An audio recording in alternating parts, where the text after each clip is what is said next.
एक छोटे से गांव में एक गरीब चरवाहा अपनी पत्नी वृंदा और बूढ़ी माँ के साथ रहता था। रामू हर सुबह सूरज निकलने से पहले उठ जाता, घर में जो भी रूखा सूखा होता वो खाता और फिर गांव के जमींदार सूरदास की भेड़ बकरियां लेकर जंगल की ओर निकल जाता। दिन भर उन्हें जंगल में चारा खिलाता और शाम को उन्हें उनके मालिक के पास छोड़कर अपने घर आ जाता। यही रामू की दिनचर्या थी। अगले दिन रामू की पत्नी वृंदा रामू से कहती है, सुनिए जी, घर में राशन बहुत कम बचा है। आधी प्याली आटा और एक मुट्ठी चावल के दाने, और माँ जी को भी वैद्य जी को दिखाना है। वृंदा, तुम परेशान मत हो, शाम को आते समय मैं राशन भी ले आऊंगा और जमींदार से दोबारा उधार मांगने की कोशिश करूंगा ताकि हम माँ को वैद्य को दिखा सकें। रामू अपनी पत्नी से यह बोलकर अपने छोटे से कच्चे मकान से बाहर निकलता और सीधा जमींदार के पास जाता। जमींदार जी, अपनी भेड़ बकरियां दे दीजिए। रामू, क्या बात है, तुम मीना का अच्छे से ख्याल नहीं रख रहे, उसे अच्छे से चारा नहीं खिलाते, दिन पर दिन दुबली होती जा रही है। ठीक है जमींदार जी, आज से मैं मीना का खास ख्याल रखूंगा, उसे ताजी ताजी हरे हरे पत्ते भी खिलाऊंगा। मीना का अच्छे से ध्यान रखना। इतना कहकर जमींदार चला जाता है और रामू जमींदार की भेड़ बकरियों को लेकर जंगल की ओर निकल जाता। वो जंगल में जाकर भेड़ बकरियों को चारा खिलाता है। दोपहर हो चुकी थी, रामू थक चुका था। वो थोड़ा आराम करने के लिए एक पेड़ की छांव में बैठ जाता है। कुछ देर आराम करने के बाद वो उठता है। 1 2 3 4, 1 2 3। अरे, आज तो मैं 4 भेड़ और 4 बकरियां चराने के लिए लेकर आया था, लेकिन 4 भेड़ तो हैं, लेकिन बकरियां सिर्फ 3। मीना नजर नहीं आ रही। रामू अपने साथ जंगल में 4 भेड़ और 4 बकरियां चराने के लिए लेकर आया था, लेकिन जब वो वापस उन्हें अपने साथ घर ले जाने के लिए एकजुट करता है तो उसे एक बकरी कम नजर आती है, जिसे देखकर वो बहुत ज्यादा परेशान हो जाता है। इस गरीब चरवाहे पर मुसीबत का पहाड़ क्या कम था जब मीना भी नहीं मिल रही। जमींदार ने आज खास नसीहत की थी कि मीना को अच्छे से ख्याल रखना, और आज ही मीना न जाने कहाँ चली गई। रामू उस बकरी के गुम हो जाने की वजह से बहुत परेशान था। वहीं जंगल में 2 लकड़हारे अर्जुन और मुकेश लकड़ियां काट रहे थे। तभी उन्हें झाड़ियों के पीछे मीना नजर आती है, जिसे देखकर उनके मन में लालच उत्पन्न हो जाता है। मुकेश, इस बकरी को बाजार में बेचकर आते हैं, आज तो अच्छी कमाई हो जाएगी। तुम ठीक कहते हो, बकरी रामू लेकर आया था, नुकसान भी वही भरेगा, हमें इससे क्या, हमारे हाथ तो सोने की मुर्गी लग गई है। मुकेश और अर्जुन उस गरीब चरवाहे के बारे में कुछ नहीं सोच रहे थे, वो लालच में अंधे हो चुके थे। मुकेश और अर्जुन बकरी ले जाने लगते हैं कि तभी उन्हें झाड़ियों में कुछ सुनहरी किरणें नजर आती हैं, जिसे देखकर उनकी आंखें चकाचौंध हो जाती हैं। झाड़ियों के पीछे क्या सोना दबा हुआ है जहाँ से इतनी सुनहरी किरणें निकल रही हैं? दोनों लकड़हारे उस सुनहरी किरण के पीछे जाते हैं तो उन्हें झाड़ियों के पीछे एक सुनहरा हिरण नजर आता है, जो बहुत ज्यादा चमक रहा था, जो पूरा सोने का बना हुआ था। सोने के हिरण को देखकर तो उनके मुंह में पानी ही आ जाता है। अरे अनुज भाई, लोग सही कहते हैं, ऊपर वाला जब देता है छप्पड़ फाड़ कर देता है। अरे, सोने की हिरण की कीमत क्या होगी, मैं तो हिसाब भी नहीं लगा सकता। दोनों भाई लालच में इतने अंधे हो चुके थे, उनके हाथ में जो बकरी थी उसे भी छोड़ देते हैं और उस हिरण के पास जाते हैं। जैसे ही वो उस सोने के हिरण के पास जाते हैं तो वो दोनों सोने के हिरण की चमक सहन नहीं कर पाते और उल्टे पैरों दुम दबाकर वहां से भाग जाते हैं। लालची लोग थे, इसीलिए मेरे प्रकाश को सहन नहीं कर पाए। कुछ ही क्षण में सोने का हिरण वहां से गायब हो जाता है। वहीं दूसरी तरफ जंगल में रामू मीना को ढूंढ ढूंढ कर थक चुका था।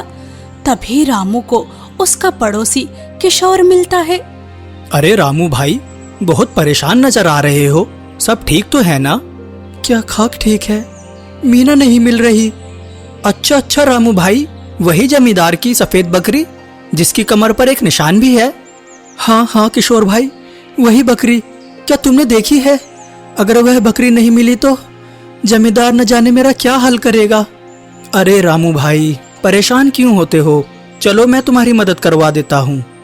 रामू बहुत दुखी था। किशोर जब रामू की मदद करने को कहता है तो रामू को एक तसल्ली मिलती है और किशोर के साथ जंगल में जमींदार की बकरी को ढूंढने लगता है। रामू और किशोर बकरी को ढूंढते ढूंढते जंगल के बीचों बीच पहुंच जाते हैं, लेकिन उन्हें वो बकरी फिर भी नहीं मिलती। मैं क्या मुंह लेकर जमींदार के पास जाऊंगा? वह तो मेरी ईमानदारी पर कई सवाल उठाएगा। उसे लगेगा कि मैंने उसकी बकरी को बेच खाया। वह मेरी बात पर क्यों विश्वास करेगा? रामू भाई, परेशान क्यों होते हो? तुम्हारी ईमानदारी पर भला कौन सवाल उठा सकता है? किशोर भाई, अपनी माँ के इलाज के लिए मैं जमींदार से कुछ पैसे मांगने के लिए गया था, लेकिन उसने उधार देने से मना कर दिया। लेकिन जब उसकी बकरी नहीं मिलेगी तो उसे लगेगा कि मैंने अपनी माँ के इलाज के लिए उसकी बकरी को बेच खाया। वह मेरी ईमानदारी पर कई सवाल उठाएगा। अच्छा, परेशान मत हो, हम आगे चलकर देखते हैं, क्या पता बकरी चढ़ते चढ़ते आगे चली गई हो। किशोर रामू को तसल्ली देता है और वो थोड़ा और जंगल की गहराइयों में जाते हैं कि तभी अचानक किशोर और रामू को झाड़ियां हिलती नजर आती हैं। रामू एक लंबी गहरी सांस लेता है। उसे लगता है कि उसकी बकरी उन झाड़ियों के पीछे है। रामू के चेहरे पर मुस्कुराहट अभी पूरी तरह फैली भी नहीं थी कि किशोर कहता है, रामू भाई, यह मैं क्या देख पा रहा हूँ? देखो तो, झाड़ियों के पीछे से वह सुनहरी किरणें। रामू जैसे ही सामने देखता है तो उसे भी झाड़ियों के पीछे से सुनहरी किरणें आती हुई नजर आती हैं। हाँ, झाड़ियों के पीछे से वह सुनहरी किरणें क्यों निकल रही हैं? हमें चलकर देखना चाहिए। रामू और किशोर धीरे धीरे आगे बढ़ते हैं। वो झाड़ियों के पास पहुंचने ही वाले थे कि अचानक वो सोने का प्रकाश अचानक गायब हो जाता है। ये देखकर दोनों ही आश्चर्यचकित हो जाते हैं। अभी तो यहाँ झाड़ियों के पास से सूरज के प्रकाश से भी ज्यादा कुछ चमक रहा था, अब क्यों नहीं है? मुझे लगता है यहाँ झाड़ियों के पीछे वही सोने का हिरण था जिसके बारे में गांव के काफी लोग बात करते हैं। अरे नहीं, इस जंगल में वह सोने का हिरण। उस सोने के हिरण के बारे में तो हमने बहुत सी बातें सुनी हैं, लेकिन वह सिर्फ अफवाह है, ऐसा कुछ नहीं है। रामू भाई, वह कोई अफवाह नहीं है। हमारे कई आसपास के गांव के लोगों ने भी उसे देखा है, लेकिन उसके पास तक नहीं जा पाते। उसकी प्रकाश इतनी तेज होती है।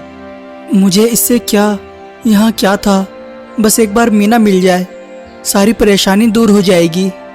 रामू भाई, मुझे लगता है हमें घर जाना चाहिए। देखिए, सूरज ढलने वाला है और हम जंगल की गहराइयों में पहुंच चुके हैं। यहाँ से निकलते निकलते रात हो जाएगी। ठीक कहते हो, अब जो होगा देखा जाएगा। सूरज ढलने वाला था।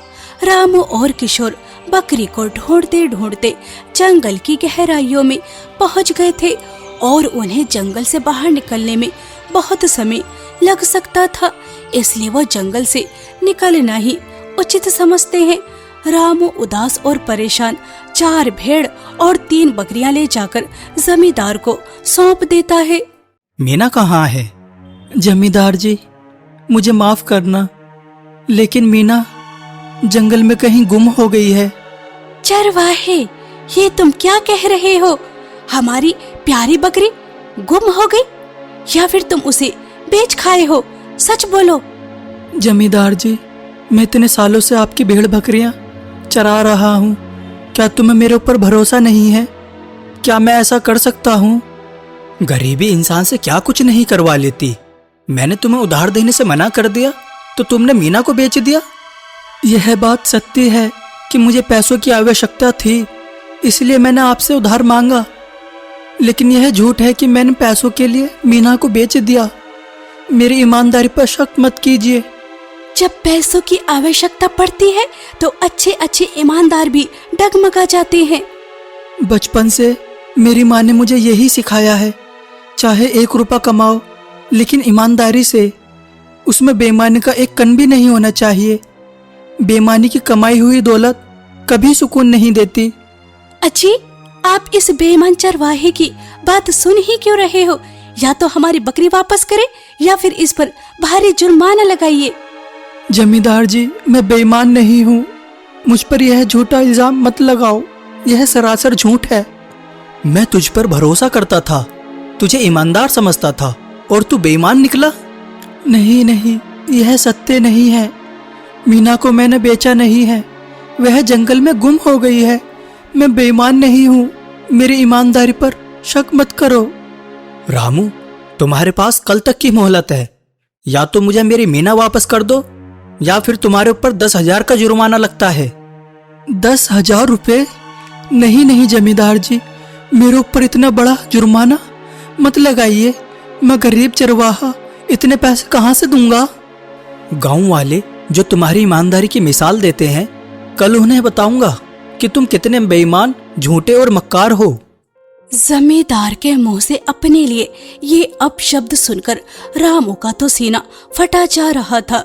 उसे अपने कानों पर विश्वास नहीं हो रहा था कि उसे अपनी जिंदगी में कभी ऐसे शब्दों से भी पुकारा जाएगा। रामू हताश होकर अपने घर वापस आता है। अजी, आप खाली हाथ वापस आ गए? मैंने तो कहा था राशन लेकर आना, शायद आप राशन लाना भूल गए।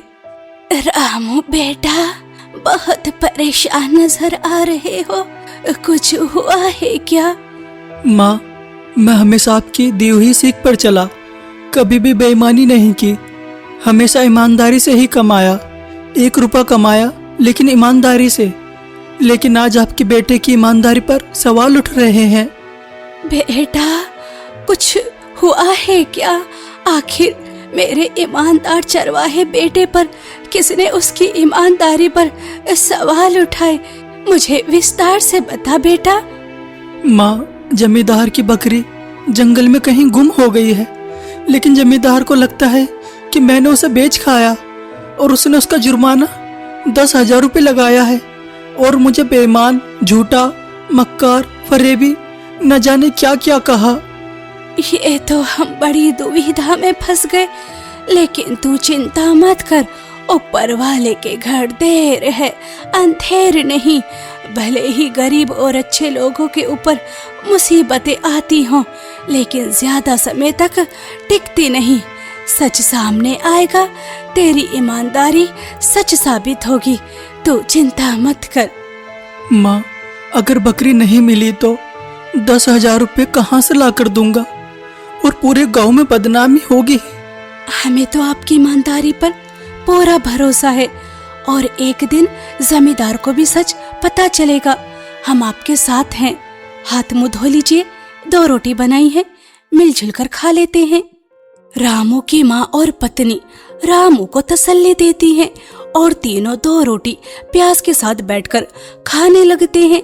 लेकिन रामू के गले से एक निवाला तक नहीं उतर रहा था। उसे यही चिंता सता रही थी कि वह जमींदार की बकरी कहाँ से लौटाएगा। अगर जमींदार की बकरी नहीं लौटाई तो पैसे कहाँ से देगा और गांव वाले उसे बेईमान, झूठा, मक्कार समझेंगे। रामू के लिए ये रात किसी कयामत से कम नहीं थी। सुबह होते ही वो जंगल में बकरी को ढूंढने के लिए निकल जाता है।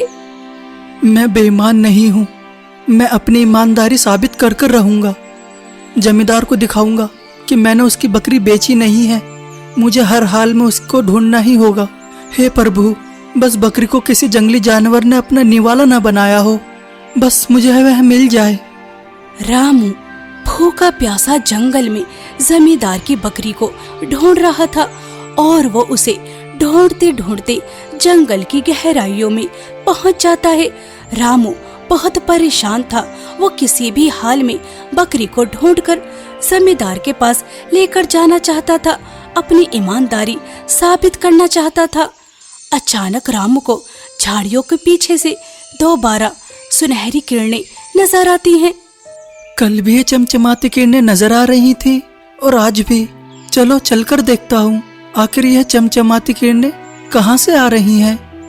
रामू धीरे धीरे कदमों से आगे बढ़ता है और झाड़ियों को अपने हाथों से हल्के से हटाता है तो वहाँ सोने का हिरण उसे नजर आता है, जो घूर घूर कर रामू को देख रहा था। अरे यह तो वही सोने का हिरण है जिसके बारे में गांव वाले बात करते हैं।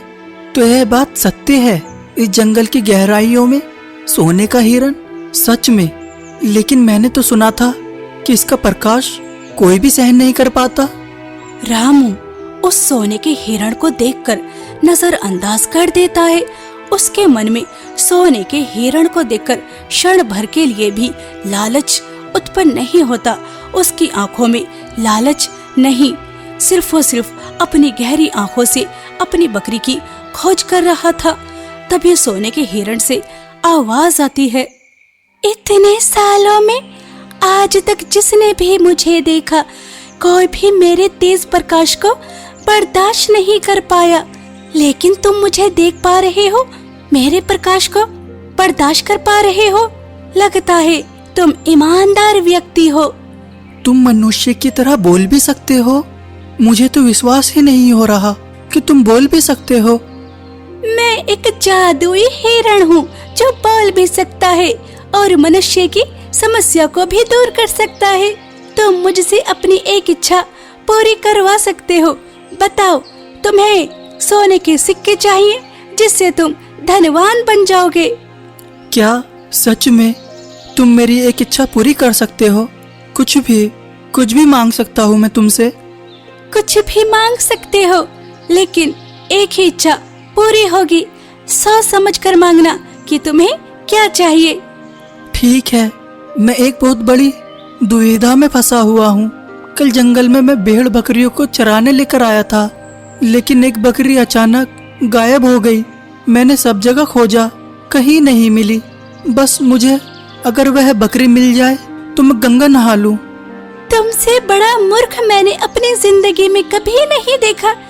अरे मैं तुम्हें सोने के सिक्के देने की बात कर रहा हूँ और तुम मुझसे एक मामूली सी बकरी का पता पूछ रहे हो। अरे सोने के सिक्के से तुम एक क्या 1000 बकरियां खरीद सकते हो। मुझे 1000 बकरियां नहीं, मुझे वही चाहिए। अभी तो तुमने कहा कि तुम मेरी एक इच्छा पूरी कर सकते हो। अपनी जादुई शक्ति से मुझे बताओ कि जमींदार की बकरी मीना कहाँ है। मुझे कोई धन दौलत नहीं चाहिए, मुझे बस उस बकरी का पता बता दो। एक बार और सोच लो, मैं उस बकरी का पता तो बता दूंगा, लेकिन उसके बाद तुम्हें सोने के सिक्के नहीं मिलेंगे और ये मौका बार बार नहीं मिलता।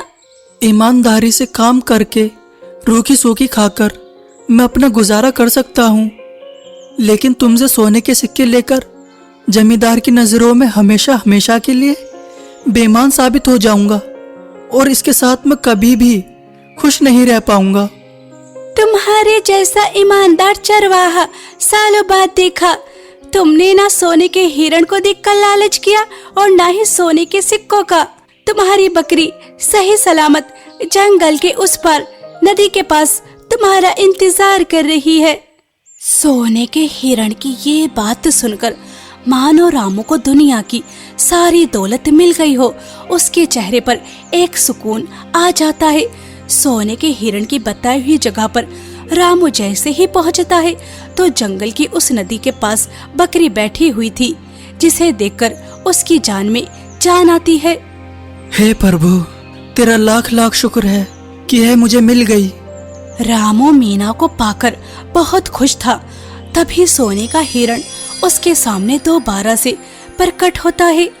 मैं सालों से एक ईमानदार मनुष्य का इंतजार कर रहा था। अब तक जिसने मुझे देखा सिर्फ लालच की नजरों से, लेकिन तुम एक ईमानदार हो।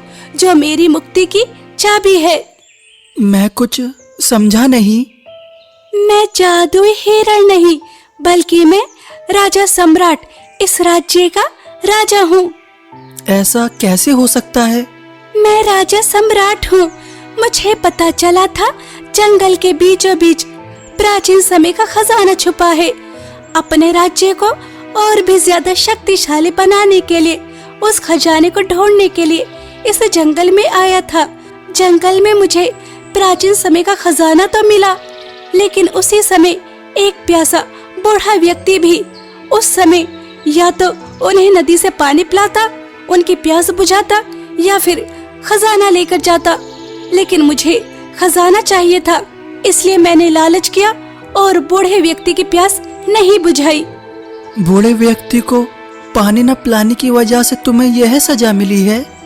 वो कोई आम व्यक्ति नहीं थे, बल्कि एक साधु थे जिनका मैंने अपमान किया, और उन्होंने मुझे श्राप दिया और मुझे एक सोने के हिरण में बदल दिया।